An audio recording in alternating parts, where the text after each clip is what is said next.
Hello, everyone. Welcome to the show. I'm excited to be joined by a very special guest today, Mr. Chris Barton, the founder and first CEO of Shazam, the iconic app that's been downloaded over 2 billion times to date. As you may know, Shazam was acquired by Apple for $400 million. We're going to be talking about Chris's journey to that place, along with what he's doing today. How are you doing today, Chris? I'm doing great. Thanks for having me. Absolutely. Thanks for coming on with me. I want to give a special shout out to our sponsor, Cyberfuels. If you'd like to reduce the amount of money you spend on fuel by 26 to 95 cents per gallon, along with fewer repairs and less emissions, please be sure and click on that link below. So to kick things off, I'd like to go all the way back to the beginning. Where were you and what initially sparked the idea for Shazam? It was there's sort of two stages to the idea, really. There was stage one where I thought, well, I kept a list of songs that I liked. I hear them in many different places, bars, clubs, cafes, theaters, you name it. And I would ask people, what's that song? I'd write it down on a little list, and then over time, I'd then add it to a mixtape that I would make. And this is way back when mobile phones were just dumb phones. They were not smartphones. Right. So my first idea was, it'd be great if you could use the phone to identify songs. That stage one part of the idea, I was going to use existing technologies. So the existing technologies monitored thousands of radio stations, and so you could get a feed of that information. And I was going to do something that actually many other startups were working on as well, which is just tie into that, and then you would be able to type in the name of the radio station you're listening to, and it would tell you the name of the song that you're listening to. Now you can imagine that'd be a little bit clunky as an experience because you have to type in a radio station every time into your phone, and then also it's limited because you couldn't use it when it's not radio. So bars, clubs, cafes, theaters, shopping malls, a lot of these places, it's not radio, or if it is, you don't know the radio station. Right. And so the real breakthrough idea was then thinking, oh my gosh, if I did build this, what could someone do that would leapfrog me and make me irrelevant? And then I thought, oh my gosh, what if someone could just do it from the sound coming to the phone on the microphone, and you weren't limited to just what's on the radio. You weren't even limited you didn't even need to know what's playing on the radio. You didn't even need to tie into these technologies that monitored thousands of radio stations. And so that was the breakthrough aha moment. That was the idea that no one had ever had. And frankly, it was impossible at the time. There was no technology to do it. But anyway, that was the key breakthrough. I was actually living in London at the time I came up with that aha moment. And I decided I really wanted to pursue that dream. Wow, that is awesome.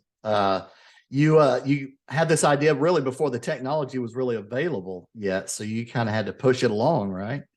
Yeah, that's what made it really interesting, and it's quite unique for Shazam, is that many startups, or even most startups, start from a technology that's invented, and then an entrepreneur thinks, hey, let's turn this into a business. But in this case, it was a little bit crazy looking back, but myself and I had a couple other co-founders that I brought on board to help build the business. But we really started with hey, this is a vision.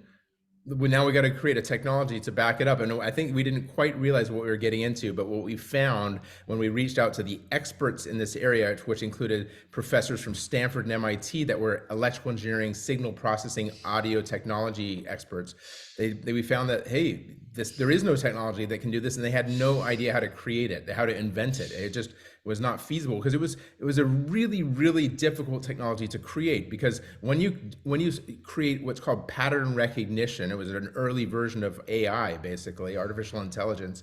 When you create pattern recognition and you have two problems that you're trying to solve at the same time, and those two problems include noise and scale. So noise being background sounds, people talking in bars and so on, and then scale, checking against a database of not just 10 songs, 100 songs, or 500 songs, but millions of songs.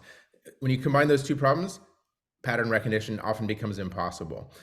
So yeah, the example I sometimes give is, imagine trying to find your best friend in a room with 30 people. You'd say, he or she's right there. Now try to find your best friend in Wembley Stadium, right? That's difficult. You can't do it. It's noise and scale at the same time, challenging your human brain. Absolutely. No, that's a big time challenge. No doubt about it. And I also understand through your work, you have created 12 patents, including work at Dropbox and Google. There's a keynote speech you delivered where you talk about the mindset that can lead to great innovation. What do you mean by that? Yeah, so I have to admit, I'm an addicted inventor. Both with Shazam, but also as you mentioned at Google and Dropbox, I would just come up with these ideas, and I think, wow, we should really be able to do this, and then be able to come up with what has to be a novel idea to get approved as a patent. And it was fun for me to go that route and to kind of create new things.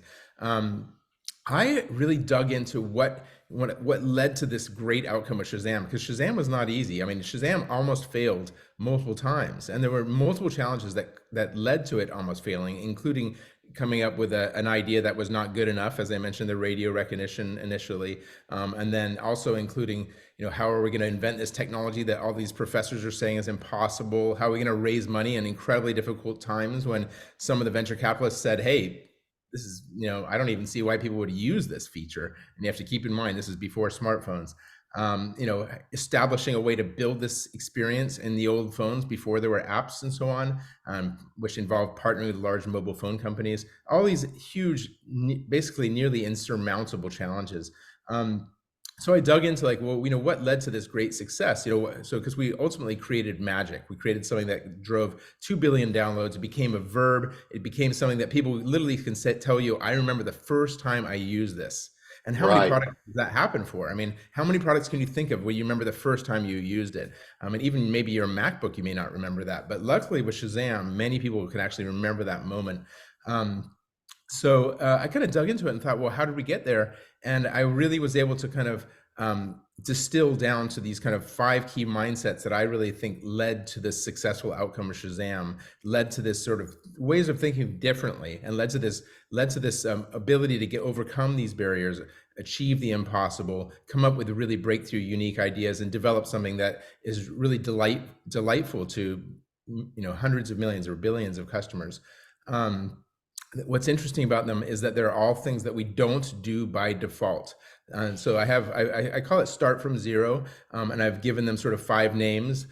They're built from basic truths, picking creative persistence, picking your obsession, eliminating friction, and connecting to emotions. But digging into them, and we can elaborate a little bit more as we go through the discussion today. But really, what's fascinating about them is that they're not the default ways of thinking. And so you have to be cognizant of that. And then sort of once you become aware of how to think differently, you can actually divert the way you're thinking, and in order to achieve this sort of great game-changing innovation. Awesome. I love it. And in the case of Shazam, you shared a story on your website about an investor that said, I don't know why anybody would ever use this. And then later you had a conversation with that same person. Can you tell us about that? Yeah, that was a part of the long journey of Shazam. And, I have to say, as I mentioned, there were a lot of nearly insurmountable challenges. And one thing I like to talk about in my keynotes is how when you achieve something that everyone told you cannot achieve, that's one of the most satisfying things that you can do in life. But yeah, along the road of Shazam, we pitched to over 100 venture capital firms trying to raise money in extremely difficult times just after the dot-com bubble popped. So venture capitalists were just not investing, and they were actually fighting fires for their existing investments, and they were just not interested in new investments, particularly consumer investments like we were. One very large, famous venture capital firm that shall remain unnamed, the sort of managing director of that firm, he looked at our demo. I showed it to him in their offices, and he literally said, I don't see why anyone would ever use this. And I mean, I really got sort of quite emotional. I actually said, oh yeah, well, let's go out into your office and ask all the people sitting in those seats if they would use this. And he responded by saying, that he wished all his entrepreneurs had that level of passion, because I was so determined to convince him that this would be a popular experience for users on mobile phones. But it's hard to convince people of that.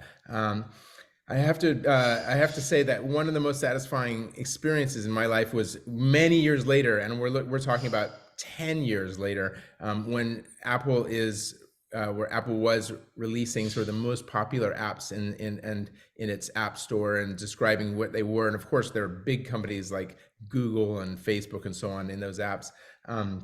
there was Shazam among the top 10 most popular apps. And I did go searching through all my archives and find this person. I had to go back. I just had to. As much as I would like to say I'm not an "I told you so" kind of person, and I got his contact details, reached out to him, and I wrote an email saying, "It turns out people will use this." Right. And it was so satisfying as an entrepreneur to be able to prove that your vision was right. We actually ended up meeting up for lunch and had a good laugh about how it's really hard to predict what's going to be successful and what's not going to be successful. But that was definitely a key motivator for me when those types of things were said to me. This is going to be impossible. You won't be able to do it. You won't be able to get the partnerships. You won't be able to invent the technology. You won't be able to raise the money, and maybe no one will even use it. It just would actually give me even more motivation to try to be able to prove them all wrong. Right. Absolutely. Yep. I've been fortunate to work in 9 countries on supply chain projects around the world, and certain people along the way said, "There's no way you can do this, that, the other thing." Right. And you just have to do it. And we are working in the green technology space, and there's challenges there and things that have to be overcome, but you just have to keep pushing through, keep on pushing forward. And I love that story. That is so awesome. So what would you say are some key things that make a product successful? Yeah, actually, so I think one that I like to obsess with is one that we all pay a lot of lip service to, but in my opinion, we don't actually go as far as we need to go. And that is sort of, I call it eliminate friction. And it's many people think of it as simplicity, but it's not just simple. It's not just simplicity, because simplicity tends to focus on the product itself. Is it easy to use? But eliminate friction really speaks to the end-to-end experience. And so there's some aspects of a product that can involve friction, but it may not mean that it's difficult to use. So, for example, you might have a really easy to use I don't know, phone, but you might have to, in order to get that phone working, you might need to know, some information. Maybe you have to enter in a new account that involves going and digging up your tax records or whatever. All these types of things are friction, right? And so what I like to do is I like to focus on the end-to-end experience from the moment someone thinks about using a product or service all the way through to after they've used it and getting the benefits from it.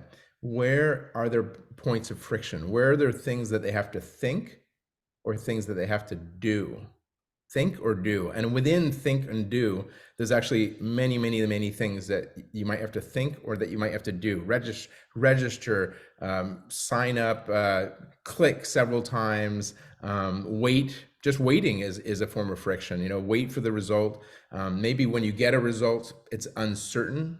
And the uncertainty is also a form of friction. So sort of there's many, many, many areas where friction can occur. And often what happens is when products are created, because we're under pressure to deliver and we have deadlines because we need to get products out, we tend to say, oh, well, all the user will have to do is this. And that this is actually significant. For us to eliminate that piece of friction can be a lot of work and would slow us down tremendously. But we often don't because we need to get the product. We want to get the product out. One example I love to give is Dropbox. So before Dropbox, there were many companies that had cloud storage. And with most of these companies, there was X Drive, iDrive, you name it. They just had one step. They said, hey, you just have to click upload, and then your stuff was in the cloud. And then when you wanted to get it back from the cloud, you just click download, just one step. And so those companies and those founders and those teams thought, oh yeah, they just have to do this one step. Now Dropbox said, okay, even that one step is too much. And what Dropbox had to do to avoid that one step was incredible. I mean, it was like they had to conquer synchronization, which is a very difficult technical problem with many edge cases of where things can go wrong. And if anything does go wrong, you lose all your data, so it can't go wrong. And then they also had to conquer hacking into the file and folder systems of multiple operating systems across different computers in order to create this experience where everything in a folder was also in the cloud. And every time you changed it, it synchronized with the cloud. And there was no click to upload or click to download, the one step. And when I joined Dropbox, I spent several years there. they told me this story. They said, Chris, our predecessors had 1 step and we have 0 steps. And the difference between 0 and 1 is infinite. Right. It And it makes is. basically creates a market. Yeah, Right. and I love that because it's a mathematical truth, right? That the difference between 0 and 1 is infinite. But also that 1 step really is what held back people from adopting, really embracing the cloud until Dropbox came around. So anyway, so this eliminate friction is such a key thing to creating great products and services. Is how do you create things that are just like they just work, they just happen, they're like magic, and you just they're so delightful that the consumer just feels like they barely had to put any effort in order to reap the rewards of the delightful experience. Awesome advice. Love it. So for those who want to get more information about your work and your keynote speaking services, can you please let our audience know what are the best ways to connect? Yeah, I mean, yeah, I'm an active keynote speaker. I love to inspire large audiences or small audiences with the stories that I bring from Shazam and Google and Dropbox, but also the key actionable insights. And so, what you can do to think differently, to collaborate, to be creative, and to innovate. And my website's chrisjbarton.com. Very simple, www.chrisjbarton.com. You can also just find it by Googling founder of Shazam, and often it comes up pretty high up in the results. Yeah, it's a pleasure. It'd be a pleasure to connect with anyone who is interested in a keynote speaker. And it's a pleasure to be on your podcast. Well, I appreciate that. And, I went to your website before I had you on and got to talk with you offline a little bit. You've got some really inspirational things on your website. I want to encourage everybody, go out there and check it out. It's really, really good stuff. So this final question is one that I ask all of my guests. What would you say as a final word of advice for our friends out there listening or watching today? I think my advice is to really stay true to your passion. I mean, it sounds so obvious, but frankly, it's not done enough. Where do you see because when you're really passionate about something and where you really see an opportunity, it is incredible how your brain will just start to get very creative and really have line of sight into how you can actually make a mark in that particular area and change the world in your own personal way. You become personally connected to that, emotionally connected, and then the end result is what ends up being so far beyond what everyone else is expecting and what's generally out there, all because you're putting your passion into this thing that is personal to you. So that's really my main focus. That's how I made Shazam successful. And for each of my endeavors, when I'm really excited and passionate about something, the end result is very clearly so much better than when you're just sort of doing something because people say it's a good thing to do. Right. Well, you've shared some amazing golden nuggets, Chris. I really, really appreciate you coming on the show with me today. Thanks for having me. Absolutely. That's going to do it for our show today. Thanks for listening or watching, everybody. We will see you again soon. Take care.